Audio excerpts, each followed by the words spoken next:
So, this week's topic is on my three most important takeaways from this week's reading, and especially and more critically into designing genre-specific lessons in terms of poetry, drama, and fiction, and things that we might do. And one of the things that I think my first most important takeaway is that all three of these genres lend themselves to sort of this ability to perform.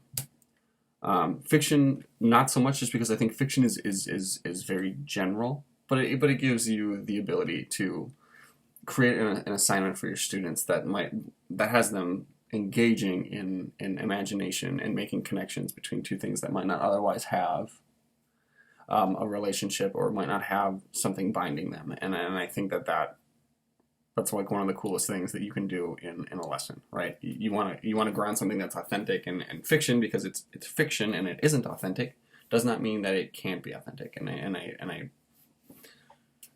like the opportunity to do that. Poetry and drama may be a little more obvious in terms of how these can be performed, right? Because there's a characteristics of performance to both poetry and drama. In relating to Appelman and some of these ideas of critical literacy, poetry, I think, is maybe one of the easiest to sort of decipher and deconstruct and take a critical lens to this. And you can look at things, you can look at through critical lenses as women, you can look at critical lenses as a person of color, or at least try to do these things, because you might be white, like me, or a man, like me.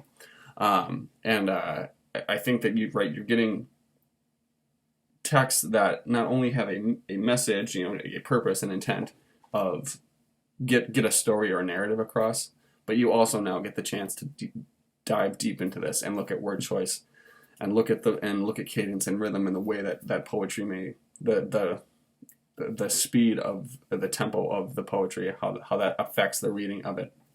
And you have all of these different ways to evaluate and deconstruct these materials that you're getting to. And then I also think that Appelman brings up a good point with a post-colonial lens and new historicism, and I think poetry often becomes a vehicle for teaching these two. Certainly a post-colonial lens, as we find many poets are poets of color.